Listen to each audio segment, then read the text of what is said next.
Hello guys, എല്ലാവർക്കും നമ്മുടെ പുതിയൊരു വീഡിയോയിലേക്ക് സ്വാഗതം.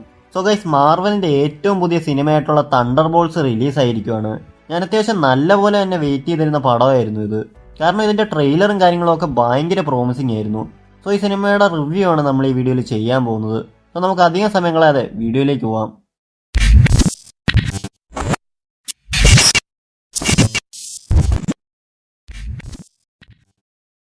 സോ തണ്ടർ ബോൾസ് ഒറ്റവാക്കി പടം എങ്ങനെ ഉണ്ടെന്ന് ചോദിച്ചാൽ കിഡിലൻ, നല്ല കിഡിലൻ പടം. അതായത് നമ്മൾ പഴയ ഒരു മാർവൽ പടമൊക്കെ കാണില്ലേ, അതായത് മാർവലിൻ്റെ ആ ഒരു പഴയ പ്രൈം ടൈമിലുള്ള പടങ്ങളൊക്കെ, അങ്ങനെ ഒരു പടം കാണുന്ന ഫീലായിരുന്നു ഇതെനിക്ക് കണ്ടപ്പോൾ. പ്രത്യേകിച്ച് ഇപ്പോഴത്തെ മാർവൽ പടങ്ങളൊക്കെ വെച്ച് കമ്പയർ ചെയ്യുമ്പോൾ 10 times ബെറ്റർ ആണ് ഈ പടം. ഇപ്പോൾ കുറച്ചാൾ മുമ്പ് ഇറങ്ങിയ മറ്റേ captain America Brave new world ഒക്കെ കണ്ടപ്പോൾ മാർവൽ തീർന്നു, ഇനി ഇല്ല എന്നായിരുന്നു ഞാൻ വിചാരിച്ചു വെച്ചത്. പക്ഷെ അങ്ങനല്ല, മാർവൽ തീർന്നിട്ടില്ല, ഇനി ഇവരുടെ കയ്യിൽ കിഡിലെ സ്റ്റഫ് ഉണ്ടെന്ന് കാണിച്ചു തന്നൊരു പടമായിരുന്നു ഇത്. ഞാൻ പറയുന്നത് ഇതുവരെ ഇറങ്ങിയ മാർവൽ പടങ്ങളിൽ തന്നെ ബെസ്റ്റ് പടം എന്നൊന്നുമല്ല, ബട്ട് നല്ലപോലെ തന്നെ എൻഗേജിങ് ആയിട്ട് കണ്ടിരിക്കാൻ പറ്റിയ ഒരു കിടിലം പടമായിട്ടാണ് എനിക്ക് ഫീൽ ചെയ്യുന്നത്. സോ സിനിമയുടെ ഒരു ബേസിക് സ്റ്റോറി നോക്കുകയാണെങ്കിൽ ഒട്ടുമിക്ക ഒരുപാട് സിനിമകളിൽ നമ്മൾ കണ്ടിട്ടുള്ള സെയിം സ്റ്റോറി തന്നെയാണ്. അതായത് ഈ ഒരു മാർവൽ യൂണിവേഴ്സിലെ തന്നെ ആൻറ്റി ഹീറോയ്സ് ആയിട്ടുള്ള അല്ലെങ്കിൽ സൈഡ് കിക്സ് ആയിട്ടുള്ള കുറച്ച് ക്യാരക്ടേഴ്സിനെ വെച്ചൊരു ടീം ആക്കിക്കൊണ്ടുള്ളൊരു സിനിമ. അതായത് ഇപ്പോൾ മാർവലിൻ്റെ ഒക്കെ ഒരു സൂയിസൈഡ് സ്ക്വാഡ് എന്നൊക്കെ വേണമെങ്കിൽ പറയാം. ബട്ട് അവരത് പൊളിയായിട്ട് ചെയ്ത് വെച്ചിട്ടുണ്ട്.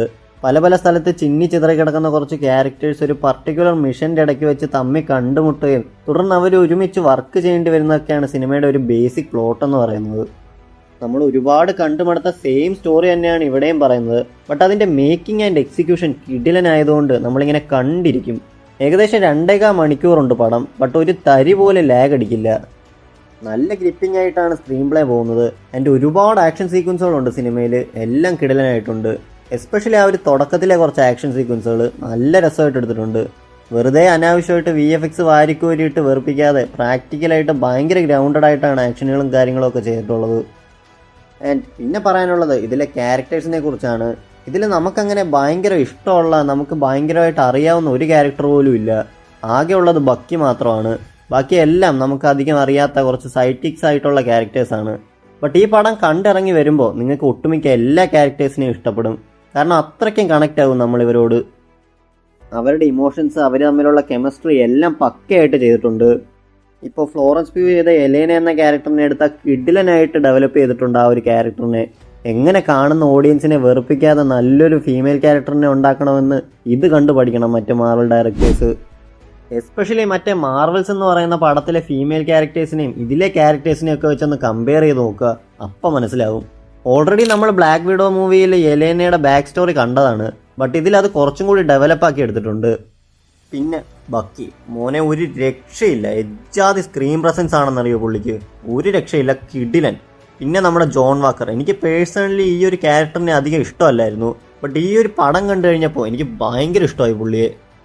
അതുവരെ സൈലൻ്റ് ആയിട്ട് എൻ്റെ കൂടെ പടം കണ്ടുകൊണ്ടിരുന്ന ക്രൗഡ് പുള്ളി വന്നപ്പോഴാണ് ഒന്ന് ഓണായത്. ഇതാണ് ഞാൻ പറഞ്ഞത്, ഇതിലെ ഒട്ടുമിക്ക എല്ലാ ക്യാരക്ടേഴ്സിനെയും നിങ്ങൾക്ക് ഇഷ്ടപ്പെടുമെന്ന്. ആൻഡ് ദാറ്റ് വില്ലൻ ക്യാരക്ടർ, മോനെ കിടിലൻ വില്ലൻ. ഒരു എന്താ പറയുക, പുതിയൊരു മാരക വില്ലനെ അവർ ഈ പടത്തിൽ ഇൻട്രൊഡ്യൂസ് ചെയ്തിട്ടുണ്ട്. ഒരു സ്പെസിഫിക് സീനൊക്കെ കണ്ടപ്പോൾ തിയേറ്റർ ഇളകുമായിരുന്നു.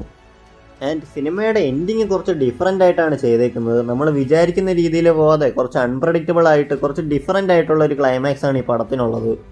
സോ മൊത്തത്തിൽ പറഞ്ഞാൽ നിങ്ങൾക്ക് മറക്കാനാവാത്ത ഒരു എപ്പിക് അനുഭവം ഒന്നും ഈ സിനിമ തരുമെന്ന് ഞാൻ പറയുന്നില്ല. ബട്ട് നിങ്ങളൊരു മാർവൽ ഫാൻ ആണെങ്കിൽ പണ്ടത്തെ പോലെ രസമായിട്ടിരുന്ന ഒരു മാർവൽ പടം കാണണമെങ്കിൽ ധൈര്യമായിട്ട് ടിക്കറ്റ് എടുക്കാം. ആൻഡ് 2 പോസ്റ്റ് ക്രെഡിറ്റ് സീനുണ്ട്. പടം കഴിഞ്ഞെന്ന് വിചാരിച്ച് ആരും പോവല്ല്, അതിൽ ഒരെണ്ണം കിടിലനാണ്. സോ നിങ്ങൾ ഈ സിനിമ കണ്ട ആളാണെങ്കിൽ സിനിമയെക്കുറിച്ചുള്ള നിങ്ങളുടെ അഭിപ്രായം താഴെ കമൻറ്റ് ബോക്സിൽ രേഖപ്പെടുത്തുക. വീഡിയോ ഇഷ്ടപ്പെട്ടാൽ ലൈക്ക് ചെയ്യുക, ഷെയർ ചെയ്യുക. ഇതുപോലുള്ള കണ്ടൻസും കാര്യങ്ങളൊക്കെ ഇഷ്ടമാണെങ്കിൽ ചാനൽ സബ്സ്ക്രൈബ് ചെയ്യുക. അപ്പോൾ മറ്റൊരു വീഡിയോ വീണ്ടും കാണാം. Thank you.